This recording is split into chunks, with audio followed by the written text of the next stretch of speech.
What's the purpose behind the marketing plan? You excite, you educate, experience, and engage. Let's do this, right? Let's do this and let's have fun with it too.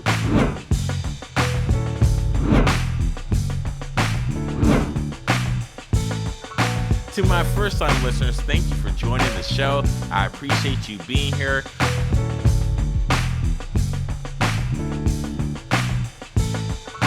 Hey, what's up, everybody? Welcome to another edition of Let's Talk Marketing with NDub, where I'm your host for the NDub podcast, Nathan Webster, and I'm excited to chop it up with you today.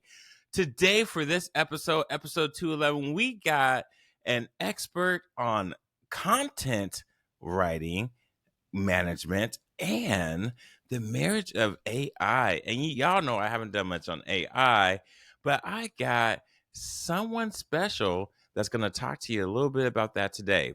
And before I go into it, I got to get my housekeeping. For my first-time listeners, thank you for coming to the show. I hope you enjoy what you hear and what you see. If you haven't already, go to Apple iTunes and check out more. And for my worldwide listeners, welcome back. Thank you for rocking with me. Thank you for sharing, giving me all the love. I wouldn't do this, nor could I be here without your support.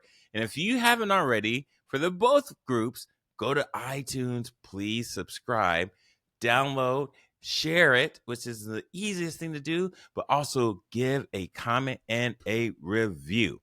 So, without further ado, I have a special guest, John from I can't even pronounce it. Originality.ai. Welcome to the show, John. Yeah, thanks, Nathan. Thanks. Happy to be here. Outstanding. Yes, I'm happy you're here too. So you are going to drop some diamond bonds for the listeners because we, as not just American society, as in the world, we have transitioned to consume content like never before with all these Netflix binges and Hulu drops, Apple, all these series where it's about binge. But I know we're not talking about that type of binge. We're talking about content where we say content is king. So, John, please tell the listeners who you are and what you do. Yeah, sounds good. It's definitely an interesting world right now. My background was an engineer and then built up some online businesses to try and get my family back to our hometown where we're from.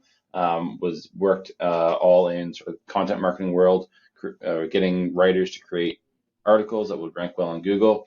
Built up a content marketing business where we did that for clients.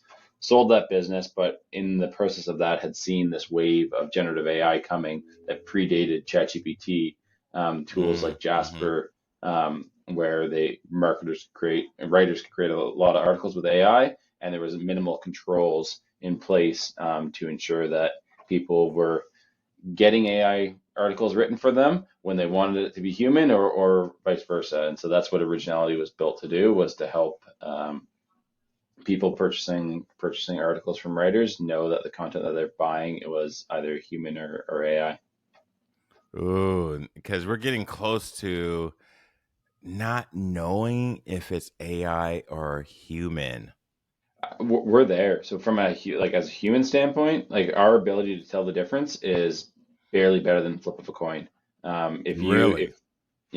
So almost all studies have shown that, on a fully blind test, AI content, human content, barely better than flip of a coin. Even from professors, if they see their students' work beforehand, then they will be able to tell, and that accuracy increases. But yeah, it's pretty crazy how incapable we are. As humans, we have some interesting cognitive biases. We are overconfident. And we think we recognize patterns when they actually aren't there.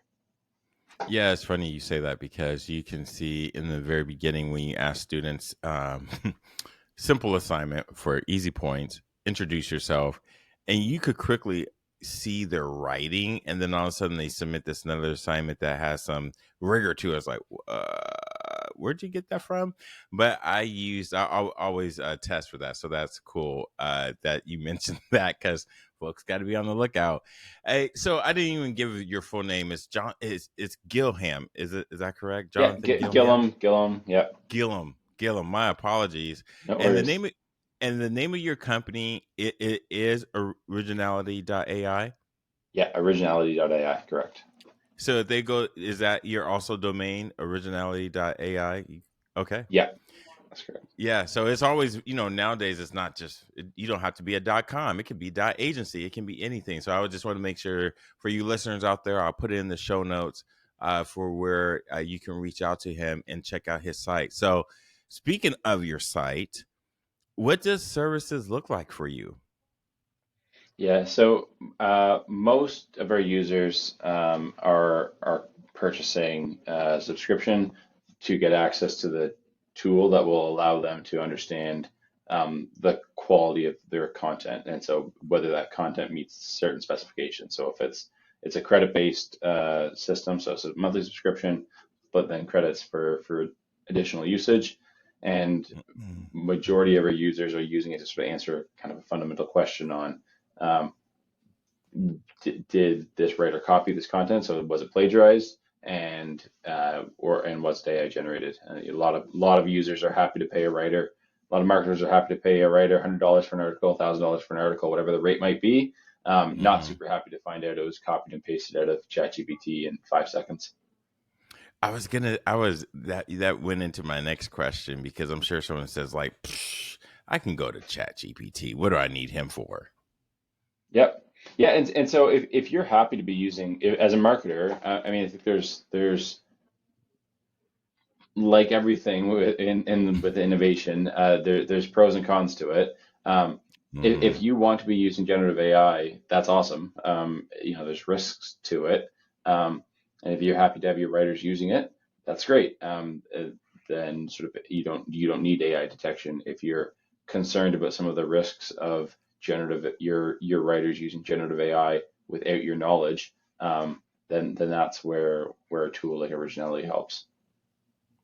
Okay. So, what was your story in getting into marketing, content writing? I know you said you sold it, but why did you go this path, man? Yeah, I mean, the simple answer was that I was working as an engineer at an oil and gas company, doing project management work was, quite interesting, but wanted to get back to be able to ski and mountain bike with my family in our hometown, Hmm. and there was no work that facilitated that, and so uh, built up online businesses, and the path to traffic for most of those businesses was through content marketing, and sort of found that was a sort of a process in the system that I enjoyed. And so that's been sort of the journey over the last, yeah, over 10, 15 years now. Oh wow! And where is hometown? Collingwood, Ontario, so north of Toronto, Canada. Oh my gosh! So we are in international territories then.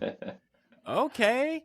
As y'all know, we don't script this. We don't go over the details of what we're going to talk about. So that's it. So you're in Canada. Wow. Okay.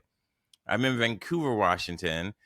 Okay. And so, I think it's about a 6 hour drive to just Vancouver, BC. How Yeah, far got are it. you from Vancouver, BC? So Toronto, basically, like just a couple hours north of Toronto. So basically, other side. Other side. Okay. Yeah, So that's north okay. north of Buffalo, basically. But I was about to say New York, yeah. So Yeah. we are light years away.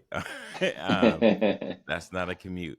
All Yeah. right. So, what are some of the benefits if someone wants to use your service, and not just to plug your service, but we are going into an age where you still have to generate content, but you have to generate content that is relevant and it's not I'm just gonna say a necessary push for you to put out your product or your service, whatever you're doing.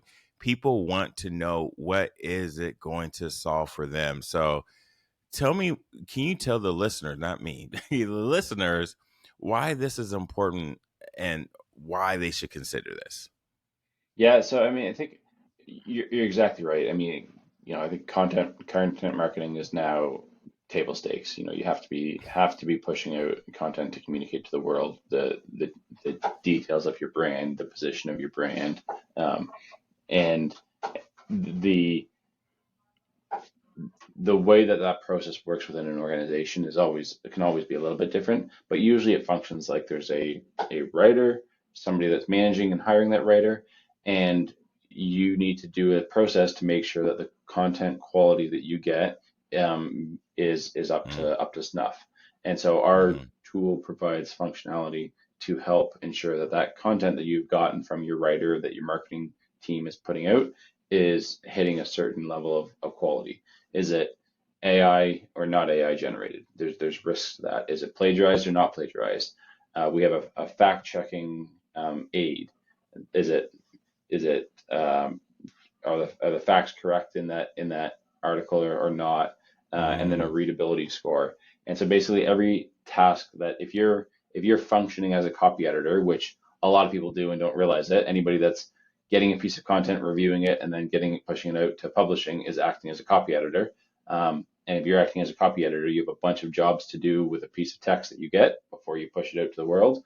And that's where originality helps. Is anybody functioning as a copy editor, it's an aid to help them ensure content meets their company's standards. mm, mm. What are some of the?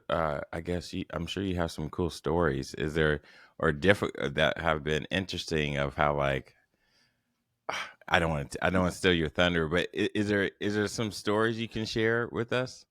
Yeah, I mean, there's been some pretty interesting times where we're helped with as the world evolves with how we where we accept AI and not generative AI to exist in our world. I mean, I think it's pretty clear that people are, you know, if you're reading a review about baby formula, you don't want it. You want that from a human that is an expert. You don't want that from AI. Hmm. There's been other cases where we've helped some journalists from the Guardian looked at some books that were published on Amazon, and what actually turned out was that one of the books was about foraging. It was AI suspected of being AI generated, and it was recommending that to determine if a mushroom was poisonous or not, to taste it. Obviously, that could lead to death. But yeah, Uh, one of those sort of examples of how yikes. AI, whether they use ChatGPT, it has hallucinated, created an article or created a chapter of a book that said taste a mushroom to tell you if it was poisonous or not. Um, and so that's, yeah, Mm. we've seen a lot of examples of some pretty interesting situations where the ripple effect of the launch of ChatGPT is is causing changes to the world that we're not uh, I think that aren't all net positive for society. Yeah, and I'm gonna go here because I think it's important when people come up to me and they say, "Hey, can you help me with the website?" And when I'm like, "Okay, tell me about your website now." Well, I don't have a no. I do not do startup sites, and the main reason is, and I say, "Look, think of me as the KitchenAid or the oven, the cookie sheet. You're the chef, so you're bringing the ingredients, and we'll enjoy these cookies when we're done. But that means you need to come up with the content." And I learned when I first started, we would do all the work on their hosting or their plan or whatever the case may be, and then we get paid. And I'm like, oh wait, now they have the site and we do all the content. And sometimes they didn't even have the content, so we had to create the content. So now I've learned my lesson. But that's what gets people is they fail to have the correct content, and they speak of the content that is they're going to buy because they love it. It's like, nope, it needs to be to your ideal customer. So if an AI is telling you to anyone just do random stuff that may not be healthy for you, like eat a mushroom or taste a mushroom that could be poisonous, uh you're gonna have some problems. But it just also, that's part of business too, where you're not inspecting what you're expecting. So I do you help people come up with the idea generation to the publishing, or like what's your process in this? Yeah, so we view ourselves as sort of that last step. So like in your example of like whether if they created that content themselves, there's sort of Grammarly for writers, and we view Right. ourselves as sort of like similar to Grammarly, but for somebody functioning as an editor, sort of an AI assisted tool for helping people review the written work that they have received. And so, yeah, from sort of the idea generation, sort of the strategy, idea generation, the actual creation of the content, the review of the content, the publishing of the content. We sit in that sort of review editing stage. That's where we kind of our tool helps the most. Yeah, been sort of in that whole process, that whole world. But that's Mm-hmm. the piece that we saw was the most in need of some improved tooling. Now, do you only do this for marketing strategy, or can you even do this for a business plan?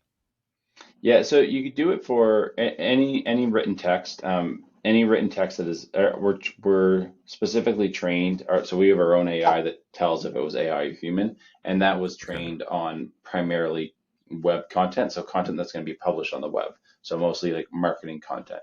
Um, would it work Mm-hmm. on legal? Not as well. Academia, yes, but again, not as well. So we're focused pretty squarely on the world of content that's being written, long form blog posts, marketing emails.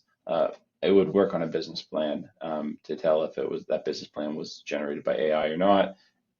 If it's grammatic, we have sort of grammar, spelling, all that sort of all those steps that you need to do as an editor to make sure content's high quality. Mm. Okay. Okay. Okay. Okay. I know we're coming to the end here. Is there anything that you, as a tip or a piece of advice, you can give people before you give out your handles and the best way to contact you? Yeah, I'd say, I think I'd say the marketing tip to provide that's sort of been working for both us and we're seeing for people that are using Originality is two parts. One if you're going to use AI, understand the risk and have um, clarity on if you're allowed to use it or not with your marketing team. I'd say that's kind of one, have that conversation.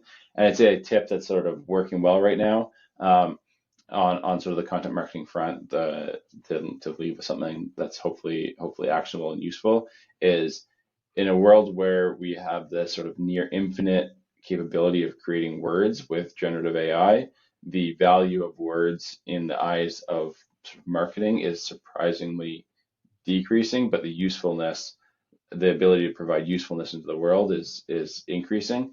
Um, and what that has translated into from a sort of a marketing strategy is websites that are creating free tools, free resources. Those are performing incredibly well, and those Mm, have a little bit of a moat compared to just you, why people would visit your site because you have this sort of unique free tool that people can use, whether it be a mortgage calculator that's um, specific to a geographic region, or mm. something like that, where it's a sort of a free aid that goes beyond words. That's what we're seeing working quite well in marketing, specifically content marketing right now. Mm. And so you helped. I'm just gonna say, then you helped them with this, right? No, we don't that we don't help them with that. That we help Ah, we help with the that's what's working right now, that we're seeing. We help with the process of ensuring that the content that they have um, received from writers meets their requirements. AI generated or not, plagiarized or not, fact check, got grammarly it. correct, readability level correct. Okay. And then if they are interested in using your services, how can they get in contact with you? Yeah, so Originality.ai is the best place to go. And then you can find me on LinkedIn, John Gillham, founder, CEO of Originality. Outstanding. John, man, it's been awesome having you on the show. Thank you so much for dropping these diamonds. Awesome. Thanks, Nathan. Been fun.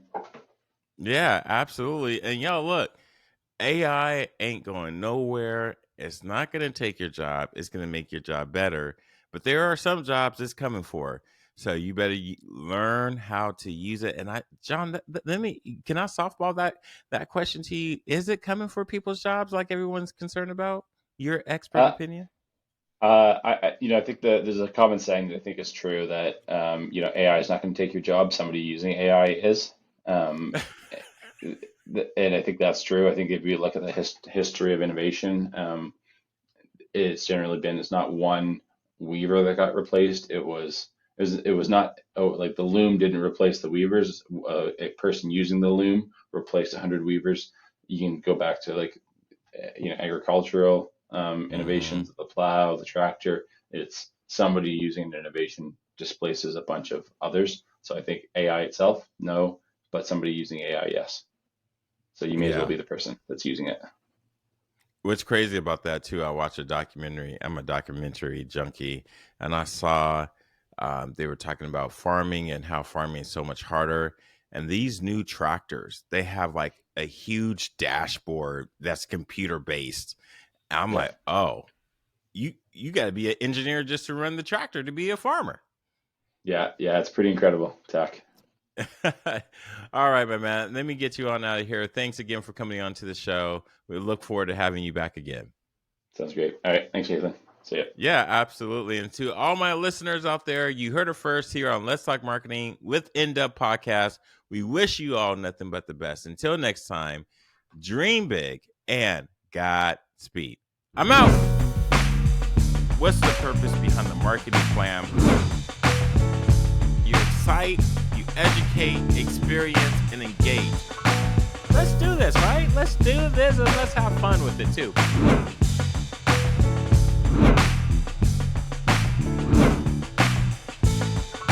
To my first time listeners, thank you for joining the show. I appreciate you being here.